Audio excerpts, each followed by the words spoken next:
กับทักทายสบายดีและสวัสดีเด้อพ่อแม่พี่น้อง FC โอ้สุขคนเนาะเป็น FC ฝั่งลาวฝั่งไทยหรือว่าอยู่ต่างประเทศทุกคนมื้อนี้ก็ยินดีต้อนรับเข้าสู่ช่อง YouTube ของบ่าวศิรัตน์คือเก่าทุกคนเนาะมาพบมาพ้อกับบ่าวศิรัตน์ในคลิปนี้ทุกคนเนาะก็มาหาทางสาวโสดรุ่นใหญ่ทุกคนเนาะนั่นก็คือทางเอื้อยทีวีนั่นเองทุกคนเนาะอันนี้ก็เป็นบ้านของเพิ่นเนาะซึ่งเพิ่นเองก็เป็นสาวโสดที่แบบว่าเคยผ่านการแต่งงานมาแล้วทุกคนเนาะแต่มาเปิดใจอีกรอบสองเพราะว่าเพิ่นต้องการหาคู่ชีวิตทุกคนเนาะมาวันนี้ก็สิมาอัปเดตทุกคนเนาะอัปเดตหัวใจของเพิ่นหลังจากที่เปิดใจไปในมื้อนั้นเนาะและปัจจุบันนี้เพิ่นนี่มีคนโนคนล้มหรือว่ามีสู้มีแฟนแล้วบ่ทุกคนเนาะ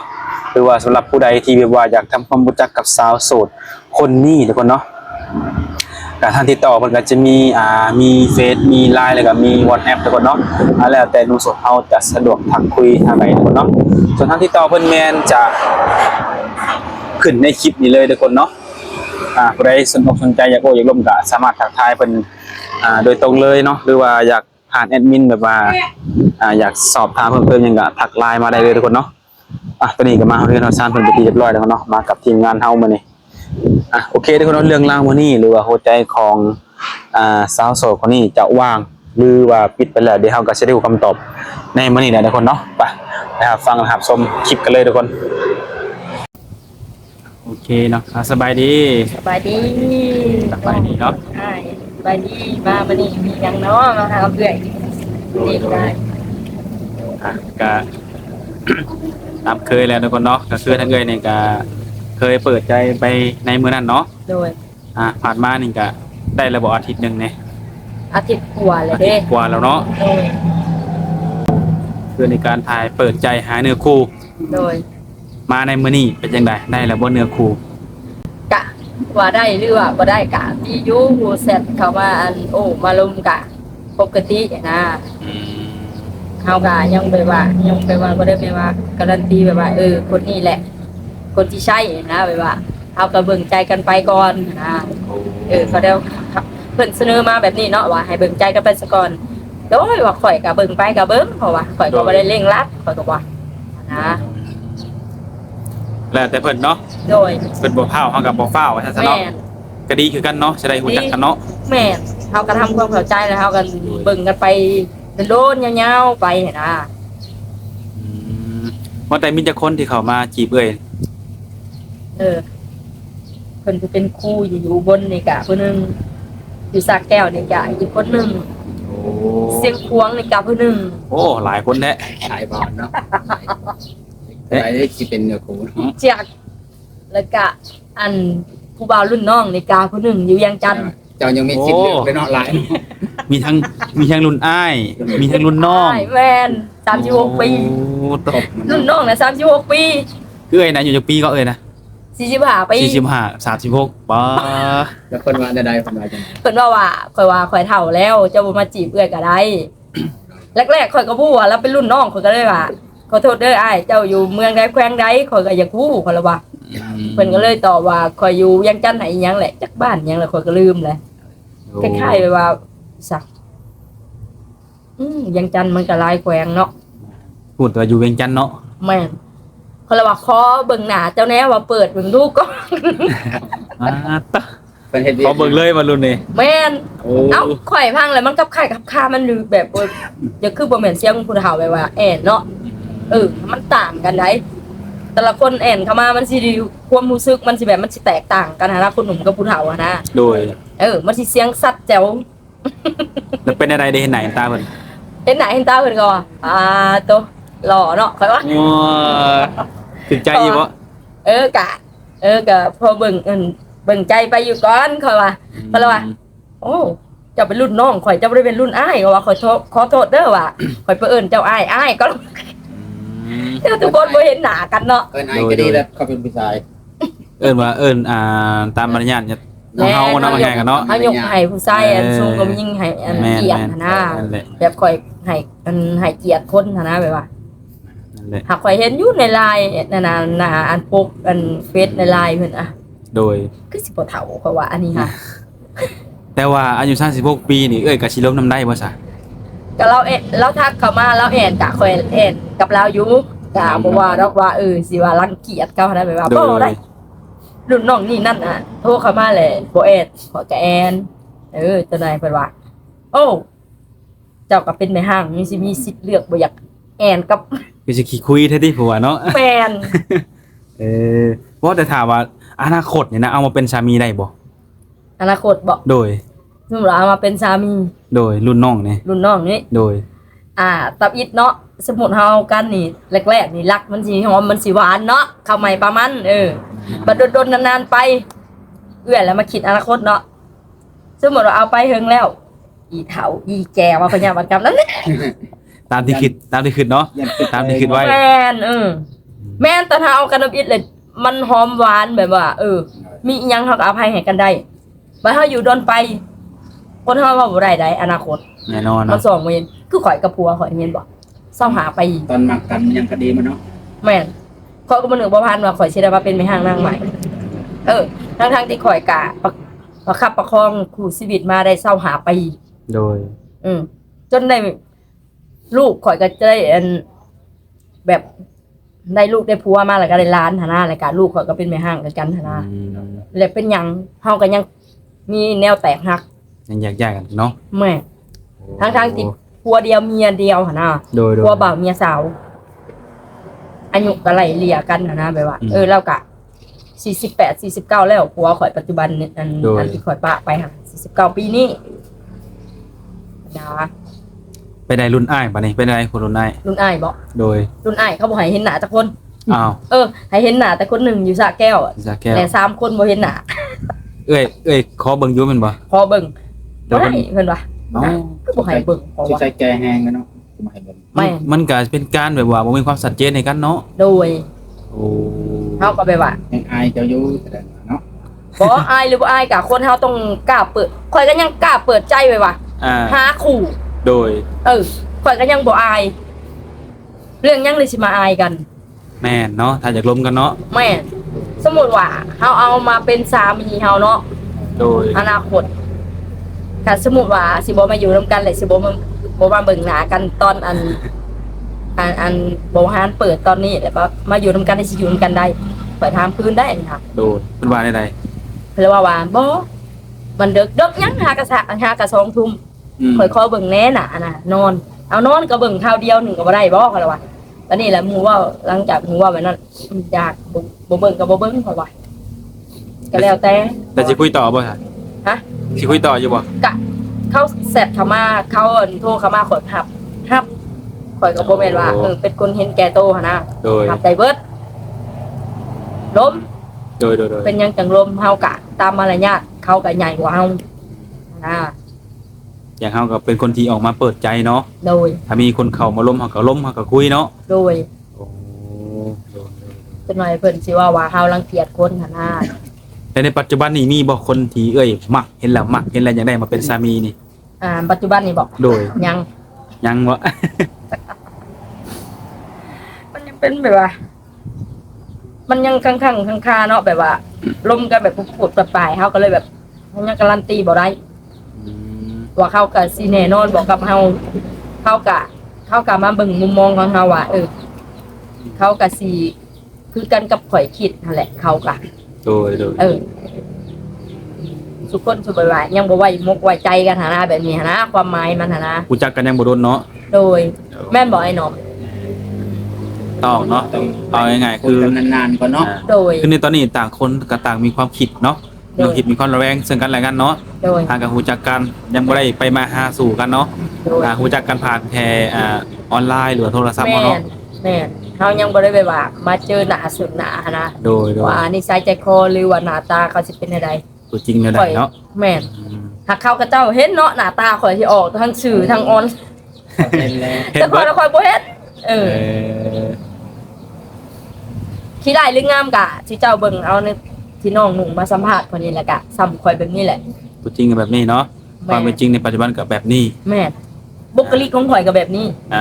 เออ โดยนะมีแต่ สิ คน มีเรื่องเศร้าและสิมีเรื่องหัวคำๆข่อย มีเสาแน่มีหัวแน่ แม่น แน่นอน เรื่อง เนาะ เศร้าแล้วข่อยเสียไว้คืนหลังข่อยสิเอาความแบบว่าบ่เศร้ามา ให้ข่อยมีความสุขก่อนเรื่องที่เฮามีความทุกข์เฮาไว้ข้างหลังแล้วเฮามาทีหลังนิสัยข่อยอันนี้ค่ะ โดย ทุกคนสมมุติว่าเฮาแต่เรื่องเสามาเนาะมันก็เป็นการแบบว่าท้อหย่อท้อตัวเองหั้นนะบ่ให้กำลังใจตัวเองหั้นนะตัวเองสิเฮ็ดอะไรสิดำเนินไปแบบใดสิเฮาสิยืนด้วยแบบใดหั้นนะสมมุติว่าเฮาสิจมปักแต่อดีตอันเก่าหั้นนะแม่นบ่ไอ้น้องเฮาก็ต้องลุกใหม่นั่งใหม่เฮาก็ต้องเป็นคนใหม่แบบว่าสิ่งที่มันผิดพลาดข่อยก็บ่แม่นดอกว่าข่อยสิมาเจ็บทางใจบางทีมันก็บ่หายได้บางทีมันก็บ่หาย โดย บางครั้งบางครามันตำข่อยบางทีกะบางทีมันก็เจ็บอยู่ได้ในใจข่อย โดยก็คือเราต้องเก็บไว้ก่อนเนาะตัวใดมีแต่คนไทยบ่ที่ทักมาหา คนไทยแล้วก็คนลาวนี่ก็เสียงขวงรุ่นน้องนี่ก็เวียงจันทน์ ไทยกับลาวผู้ใดละมาหลายกว่ากันเลย ลาวและมาลายเบิ่งคนไทย คนไทยหนุ่มไทยมีแต่คนหนุ่มไทย อยู่อุบล2อยู่สระแก้ว3อยู่เอียวอะอยู่ราชบุรีบ่ผู้หนึ่งแม่นแหละอยู่ ป ราช ระมาณ บุ นี้ รี แมันบ่ แม่น3คนคนไทย คนลาว คนลาวเฮานี่กะผู้บ่าวรุ่นน้องแล้วกะผู้บ่าวอยู่เสียงควงกะอายุแก่แล้วเมียเพิ่นก็เสียนะกะเพิ่นก็เล่าให้ฟัง โอ้ แต่เพิ่นก็บ่ได้เห็นหน้าคือกันนะจ๊ะ มีผู้บ่าวต่างประเทศเนาะ บ่ อยากได้บ่บ่าวต่างประเทศ แม่นจักได้อยู่ ได้รวมบ่าวต่างประเทศบ่เห็นนะ แม่น ยังบ่ฮอดเนาะตอนนี้ยังผ่านลาวผ่านไทยแล้วก็ต้องผ่านไปอีก โดย เนาะไปชอบต่างประเทศ แม่ก็บ่ว่าเราว่าเฮาสิเจาะจงจะแต่อยากได้อันผัวต่างประเทศก็แบบว่าเนาะเฮาก็อยากมีแบบประสบการณ์อยากอยากล้มคือกันน่ะนะบ่ได้รังเกียจประเทศใดก็ล้มได้เบิด อยากได้คนดีๆ ขอ เนาะ โทษเด้อโดยบ่ได้รังเกียจทุกเจ้าที่เข้ามาก่อนก็บ่ได้รังเกียจทุกเจ้าเด้อบ่ให้เข้าใจผิดขอได้ เฮาก็ล้มเฮาก็คุยเนาะ แม่น แต่อยังรู้ว่าคันว่าได้ลมเบาเมืองนอกบ่หรือว่าต่างประเทศอื่นนี่มันสิเป็นจังไดมันสิคือกันบ่เนาะ โดย แต่คือว่าเรื่องคู่อยากได้มันก็เป็นเนื้อคู่อยู่หั่นเนาะ โดย ถ้าว่ามีหั่นนะถ้าเจอฮะ โดย สิเป็นหนุ่มลาวหรือว่าหนุ่มไทยหรือไปอยู่เมืองนอกก็แล้วก็ตามเนาะ แม่สมมุติว่าเขาเป็นคนลาวเขาไปอยู่เมืองนอกกะข่อยก็บ่ได้ปฏิเสธหั้นนะแบบนี้ โดย เฮาบ่ได้เจาะจงหรอกว่าโอ้ยอยากได้พลังมั่งค่าหยังมันนี่นั่นนะบ่แบบว่าสมมุติคนลาวเขาไปอยู่ชาติต่างประเทศ อ่า ทักเข้ามาข่อยก็ล้ม โดย เฮากะเฮ็ดว่าเฮาหาคู่กะเฮาก็อยากหาแบบคนที่มั่นใจ เปิดอก อยู่กับเฮาได้ว่าไงเนาะ แม่นสิพร้อมแม่ว่าเฮามีลูกกะซองและกะหลานอีกคนหนึงสิรับเฮาได้บ่หั่นนะ โดยมีบริษัทคนที่แบบคุยทางลับในเรื่องการหรือว่าอยากฮู้ค่าดองค่าที่สองเลยเนี่ย ยัง ยังบ่มีบ่ แม่น ถ้าบ่มีสามีนี่สิเอาแพงบ่ อันมีครูเพิ่นผู้เป็นครูแล้วเพิ่นถามมาว่าค่าดองกันอยู่บ้านน้องนี่ได้ปานใดเพิ่นเลยขอบ่ตอบเพิ่นข่อยก็บ่ฮู้นำผู้ใหญ่ข่อยก็ว่า สมมุติเฮาตอบไปแล้วมันผิดได้ซะ บางทียกตัวอย่างเพิ่นจริงจังคือสำนีอีหลีเนาะ แม่น แต่สุดท้ายมันก็ขึ้นอยู่กับผู้ใหญ่คือเก่า โดย เนาะ โดย มีแต่ครูผู้นี้เนาะถาม แม่น แต่เอ้ยก็ให้คำตอบบ่ได้ แม่นข่อยก็บ่ได้ตอบเล เพ ย ราะว่าชิดนั่นบ่อยู่กับเอ้ยเนาะ แม่นสมมุติว่าเฮาตอบไปแหละปัดน้องพ่อแม่เฒ่าแก่มาผ่านแม่นบ่ไอ้น้องพี่ของเฮาแม่นบ่เฮาเว้ากันได้อยู่ปัดผู้ใหญ่มาเพิ่นเว้าไปอีหยัง แม่ แล้วข่อยละยันเสียนะ โดย อืม มีหยังก็แล้วแต่เนาะให้มาถามทางผู้ใหญ่ทางเพิ่นเนาะ แม่นก็สมมุติว่าคันถามก็เฮาสิเว้าไปแห้งก็คือว่ามันนักเฮาบัดแม่ฮะเฮาบ่ได้โสด โดย น่าข่อยละอายขอนี้ โดย สมมุติเฮาสิว่าว่า 7-8 หมื่นเบิ่งในกูว่าตัวเองก็ปานว่าผู้สาวโสด ลูกก็2ล้านอีกคนหนึงบัดว่าข่อยละยันนั่นแหละไอ้น้อง คิดไว้เนาะว่าไง แม่น คิดไว้ก่อนเรียบร้อย แม่นคิดไล่ไว้กว่าดีก่อนดีหั่นนะ โดย เอ้าเฮาไปเว้าก่อนแล้วมันเสียเปรียบได้เอ้าเฮาถูกโจมตีได้ แม่เนาะ เบิ่งแหน่เจ้าเว้าหาเจ้าโสดซะบ่ โดย เจ้าก็มีลูกตั้ง2คนหลานอีกคนหนึงบางคนเขาเว้าได้เฮาส่องบ่เห็นได้ โดยแม่เนาะ เออ ขอโทษขออภัยเด้อบ่ได้เจาะจงใส่คนที่ทักเข้ามาบ่แม่นแบบว่าเฮาก็เว้าหลัดไว้เนาะคนเฮาน่ะเว้าให้เพื่อดีน้ำหลังใด โดยโดย อันนี้ค่ะบ่แม่นว่าเฮาก็สิอยากไปว่าอยากได้จนว่าแบบเป็นแสน2แสนแบบคือผู้สาวโสดบ่แม่นนะแบบสุขภาพสิเว้าไปก่อนคือสิแฮง สิยังสินักโพด แม่ บางคนก็สิย้อนมาเว้าใส่เฮาอีก ย้อนใด อ่า คนเฮาย้อนใด โดย เพราะว่าข่อยเคยเจอเลยนะก็ข่อยสิเว้าได้ โดยเจอมาแล้วเนาะจังว่ามาได้เนาะ แม่นข่อยเจอมาพอแฮง โดยโดยโดย ข่อยก็เลยแบบว่าข่อยบ่ปากข่อยก็บ่ฮู้ข่อยว่า อันนี้ก็ตัวข่อยเจอมานี่ก็ถามแล้วข่อยก็เว้ายอกเนาะข่อยก็เว้าว่าประมาณ50 ล้านคำบาทนึง อืม ฮะคือเอาหลายแท้ นั่นดิ นะแบบนี้แหละ เห็นเนาะ ข่อยก็เลยแบบอึ้งทึ่งข่อยเลยผู้ใดถามมาข่อยก็เลยว่าบ่ฮู้แบบนี้หั้นนะแบบข่อยมาเป็นมันมีบทเรียนมาแล้วแหละ โดย ข่อยก็เลยแบบว่ากะเฮาเอาไปแบบนี้กะเฮาก็บ่ได้จริงจังหั้นนะหรือ ก็ ว่า ต่อรองเนี่ย แม่น ทุกคนมากินข้าวคำเดียว หึ บ่มีเนาะ คือข่อยสมมุติว่าคันข่อยถูกใจเนาะคันเขาเว้าว่าเอ้า50 ล้านมานี่เขาเสนอมาเองเนาะสมมุติว่าไอ้น้อมเจ้าสิรับได้บ่ข่อยรับได้ไดแล้วข่อยก็สิมาเว้ากับแม่ข่อยกับน้องข่อยว่าสำนี้สำนั่นก็เจ้าเว้ามานี่ได้บ่มันขึ้นกับข่อยกันกับข่อยตัดสินใจข่อยบอกว่าเขาขอมาได้สำนี้เฮาก็บ่อยากได้เงินเฮาก็อยากได้คนนะทางเงินน้องเขาข่อยเขาก็บ่แม่นเสียว่าบักแบดแล้วว่ะบ่ได้สำใดก็สำนั้นบ่มี โดย ไอ้เงินน้องก็ข่อยดีเบิดพ่อแม่ข่อยก็ดีเบิดเป็นหยังผัวข่อยอันที่ข่อยหากะปะไปนี่อยู่นํมาได้แล้วจูดข่อยมานี่ เขาให้โอกาสมานี่สุดท้ายแล้วยังมาโวยวายยังมาหาเรื่องว่าข่อยมีผู้บ่าวอีกอืม คือเหตุ ดี ผล สำไดเอ้ยน้องพ่อแม่ข่อยเขาบ่บาปไม่ใส่โทษเราครอบครัวตัวข่อยบ่แม่นสิเห็นไปว่า คนเห็นแก่เงินนะไปว่ากันสมมุติว่าอยากมีผู้ทำคำสู้อยู่แลมากะข่อยก็บ่ปฏิเสธเรื่องนี้ โดย ข่อยก็เอ้าเพราะว่าเพื่อลูกสิเบิดเดือนเบิดดาวเนาะเฮาผ่านอาศัยแต่ลูกแม่นบ่ไอ้น้อมเลี้ยงแตหลานบ่ได้ไปหาเงินหาค้ำคืออ้ายน้องลุงมาเห็นนี่แหละกะเฮาไปใส่บ่ได้สิถิ่มก็ถิ่มบ่ได้เลือดเนื้อเสื้อใครเฮาหลานกะ แม่นแหละเนาะ แม่นข่อยเลี้ยงแต่น้อยใจอ่อนแต่ออดหั้นนะเลี้ยงแต่ติดแรงแข็งน้อย โดย แม่พ่อเขาก็บ่ได้สู่เลี้ยงคือข่อยหั้นนะมันก็เลยเป็นการแบบว่ามันผูกพันหั้นนะไอ้น้อมแต่สมมุติว่าไปหันไปนี่กะเอาหลานไปนำได้เฮาสิไว้น้ำไผแม่นน้องกะครอบไผครัวมันเฮาเอาไว้นำสัวข้าวได้ แต่ว่าให้เขาเอาแบบคือเฮาอยู่นำประจำแบบสิไอ้น้องไปสิเอาให้เฮาแม่นบ่เฮาเว้า คนเนาะก็ตามนี่แหละแต่พอเรามาในมื้อนี้ก็มาเป็นเพิ่น ก็คือเพิ่นเล่าจากความจริงเนาะทุกคนเนาะจากประสบการณ์ล้วนๆเนาะว่าไงวะข่อย เรื่อง เจอทุกอย่างมาเลยนะข่อยก็เลยแบบว่าข่อยยังบ่ยอมรับให้แบบว่าง่ายๆแบบว่าจะเอามาเขาเป็นแบบว่าคู่ครองข่อยโลดข่อยก็เบิ่งไปคือกัน เพราะว่าข่อยผ่านเรื่องที่มันเจ็บปวดมานะ โดย ข่อยก็เลยย่าน คนเฮานะมันมาเป็นแบบบทเรียนยิ่งใหญ่ให้แล้วแหละบ่มีดอกไผสิมาเล็งหลักว่าข่อยมักเจ้าเด้อข่อยเอาเจ้าได้เด้อสำนี้สำนั้นบ่ก็ข่อยเป็นข่อยไปบ่ผิดติข่อยว่าบัดนี้ออก มันก็บ่ผิดแหละเนาะมันก็เป็นเรื่องที่แบบว่าหลายๆคนก็ต้องเฮ็ดไปอยู่แล้วเนาะคือสิว่าว่าแล้วมาเร่งรัดมันก็ข้างใหม่ประมาณนั้นเลยเนาะ แม่ ใหม่ๆมันก็มักมันก็หอมเนาะ อ้าว มันสิแบบ ข่อย นั้น เห็น แหละ มาเลยนะ ข่อยจังมาเว้าได้นี่ข่อยจังมาเปิดใจเว้านี่ โดย ข่อยเห็นคือกันแหละ โดย รุ่นน้องเอารุ่นเอื้อยเห็นมาเลยนะ อืม แรกๆก็ว่าดี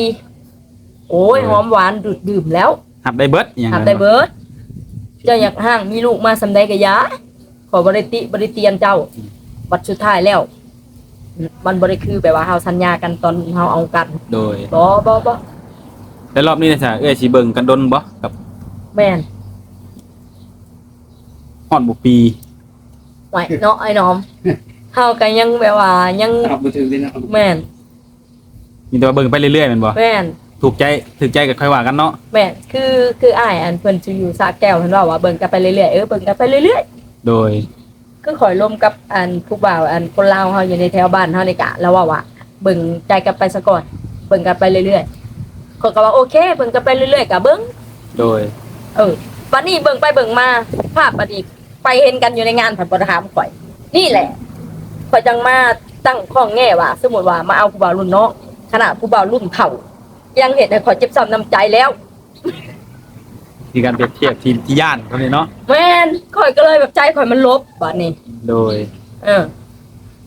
เฮาเจอมาแหละเขาเอาความรู้สึกของเฮาไปโลดเล่นมาเจ็บอีกไม่ยั้งผู้ใหญ่คือบ่เป็นผู้ใหญ่พอ โดย ข่อยกระทั่งที่ข่อยว่าผู้เฒ่าเจ้าอย่ามาเห็นให้เด็กน้อยอกหักอีกรอบสองเด้อข่อยจนเว้าเพิ่นละว่าเพิ่นก็เว้าไว้สิแหละเป็นมันเป็นเหมาะเนาะอย่าแต่เจ้าหันทิ่มข่อยเพิ่นเว้าใส่ข่อยแบบนี้โอ้ยข่อยว่าคันข่อยหักใครข่อยหักเลยข่อยหักเดียวใจเดียวข่อยว่าแบบนี้แหละสุดท้ายแล้วเราเป็นคนผิดคำสัญญาเอง โดย เป็นหยังข่อยจะว่าบ่กล้าหักไปง่ายๆไปว่าข่อยก็เลยลองเปิดใจมาแล้ว กับผู้ชายคนนั้น เป็นหยังข่อยจังมาเจออีกแบบเก่า แล้วข่อยยันมันประวัติศาสตร์มันซ้ำ โดย ข่อยหา โดยอ่ะ แบบเจ็บแล้วเจ็บอีกเจ็บแล้วเจ็บอีก ถือว่ารอบนี้ทำนี่ก็บ่อยากให้เจออีกแบบนั้นอย่างเนาะ แม่น จังไว้เบิ่งกันดน แม่นคันเจอรอบนี้กะจากให้ผู้ชายคนนั้นเขามาแบบว่าแบบจริงใจแล้วก็เปิดอกคุยกันแบบว่านู่นนี่นั่น ประมาณแบบว่าถึงเจ้าสิผ่านอีหยังมาก็อย่าข่อยอยากได้ยินคำตัวนี้แหละ ๆโดย ไม่อะคือแบบเขาบ่รังเกียจเฮาก็บ่รังเกียจเขาสุคนสุให้อันเกลียดกันซึ่งกันและกันนะเฮ้ยพัดว่าโอ้ยเพิ่นว่า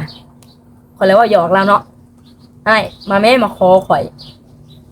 เจ้าเบิ่งข่อยคักแล้วบ่ข่อยเจอมาแล้วไอ้น้อม เจ้าเบิ่งข่อยคักแล้วบ่เราตอบข่อยนี่คลิปแล้วนี่แล้วโทรศัพท์ยังเต็มอยู่ข่อยบ่ได้ลบทิ่มหลักฐานนี่ข่อยยังเก็บไว้ข่อยบ่ได้ลบทิ่มเลยแล้วว่ายันผัวเก่าเจ้ามาแหละมาดมๆมองๆสิเอาข่อยมานั่งเป็นประธานอยู่ในเฮือนนี่นะเป็นไปบ่ได้แบบความหมายแล้วว่ายันผู้นั้นน่ะมาขาแม่น ญาติวะ แม่น บ่เชื่อ แม่นเจ้าก็คือว่าหากับปากันใหม่ๆมัดๆแล้วเว้าใส่ข่อยนะเจ็บได้หมู่เว้าคำนี้ออกมาเจ็บได้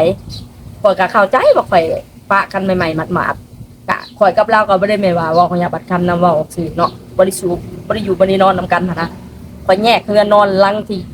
แต่ยังเรายังบ่ได้จูดข่อยบ่ได้นอนห้องเดียวกันข่อยนอนคนละห้องหลังที่เราจูดข่อยแล้วข่อยก็ลงไปอยู่เฮือนเอื้อยข่อยอยู่เฮือนลูก7-8 เดือน โดย แบบมันขาดใช้ผัวใช้เมียแล้ว แต่ว่าเฮายังบ่ได้จีบไปน้ำตาลซื่อก็เลยแบบว่าคันมาความหมายเอื้อยว่ามานี่มันก็2 ปีปลายแล้วได้ปะกันเข้า3 ปีแล้วเฮาบ่ได้อยู่ในนอนนำกันมันบ่ได้เป็นผัวใช้เมียได้ไอ้น้อมเขาบอกความจริงได้คนเฮามันได้ขาดฮิตกันใช้ผัวใช้เมียนี่เฮานอนแยกกันนี่มันบ่ได้คือผัวเมียได โดย มันเป็นคนแบบว่าอย่าคือหมู่คือขู่ซื่อ โดย มันบ่มีความผูกพันอีกข่อยก็บ่ได้มีความผูกพันกับเราอีก โดย ข่อยสิมีเรื่องหยังเราบ่ได้มีเฮ็ดแนวแบบว่าสิให้เฮาภูมิใจแบบว่าเอาอกเอาใจได้เงินได้คำมากกระสุบกระเสือกหลักขายงัวให้เอื้อยข่อยนี่ก็4 ล้านกีบกะบ่ให้ข่อยนั่งอยู่กะปุ๊บหนีไปจนเบิดบ่ให้ข่อยมาเจอปัดเหตุการณ์ทุกอย่างเงินคำน่ะลูกผัวลูกเมียต้องให้กันไว้ใจซึ่งกันและกันซื่อสัตย์ต่อกันคนเฮาน่ะเฮาตัดสินใจเอากันมาอยู่นำกันแล้วเฮาสิมาแยกว่าเงินเจ้าเงินข่อยทงไผทงมัน เจ้าว่าบ่ไอ้น้อม แม่ ข่อยได้เจอปัดทุกอย่าง โดย ข่อยเลยออกมาเว้าได้ข่อยบ่ได้ปิดบังหยังข่อยเว้าเปิดอกปึ๊ด โดย เพราะว่าข่อยขับแค้นใจข่อยมาตั้งแต่หึง โด ๆอัน ย นี้หั่นข่อยบ่กล้าไประบายอยู่ไสจังหน่อยไปเว้าอยู่บนอื่นค่ะเขาสิว่าแม่นแลตัวเองลำผู้เดียวมันบ่แม่นข่อยบ่ได้ตูลาหาเป่าเรา โดย ข่อยเว้าเรื่องจริงเลย ทุกคนเนาะ แม่น ตามนี้แหละทุกคนเนาะคือที่เอ็มเรามากับจากประสบการณ์และความเป็นจริงเนาะของสิทธิ์เอ้ยเพิ่นนั่นแหละทุกคนก็คือในมื้อนี้ก็มาเบรกก็ถือว่าได้สามีทุกคนเนาะท ถ้าเกิดว่าผู้ใดอยากรู้หยังเพิ่มเติมกับเพิ่นก็ทักทายมาได้เนาะมีเฟซมี LINE แล้วก็มี WhatsApp เนาะ แม่น โดยทุกคนมีพร้อมให้ที่เรียบร้อยเนาะ โดย สำหรับมื้อนี้เราก็สิได้ขอสำนีก่อน โดย มื้อหน้าจังหวะกันใหม่นะเอ้ยเนาะ โดย โดยเอามื้อนี้ขอขอบคุณที่เสียสละเวลาให้เอามาสัมภาษณ์อัปเดตเรื่องหัวใจคนในมื้อนี้ทุกคนเนาะ โดย ขอให้เอ้ยสมหวังสมหวังเจอเนื้อคู่ดีๆแล้วก็คนที่ สาธุเด้อ ต้องการเนาะ อวยพรมากา โดย ให้สมความมุ่งมั่นปรารถนาที่น้องนุ่งเว่ามา สาธุ น้องกาในหน้าที่การงานน้องก็ให้ราบรื่นไปเรื่อยๆเด้อ โดย ถึงเงินน้องถึงอ้ายเด้อไอ้น้อมก็ได้ โดยสาธุ ให้ที่เจ้าอันเฮ็ดสิ่งใดก็ให้ได้ แต่พบแต่ความอันสำเร็จมากพ้นมาให้ได้เกิดกับทุกเจ้าหลายๆเด้อสุกเจ้าก็ได้ โดย ให้มีแต่ โดย FC อันอีต้นสงสารทุกเจ้าคือการสุกเจ้าก็ให้อันสมหวังในอันอยากงานการทุกเจ้าสิเฮ็ดทุกมื้อนี่ก็ให้มันราบรื่นเด้อ ให้ทุกเจ้าเจริญคือการทุกเจ้าก็ได้ โอเคเดี๋ยวคนเนาะอันนี้ก่อนเอ้ยเนาะพบกันในมื้อหน้าเนาะ โด โด ย ยโอเคสบายดี สบายดี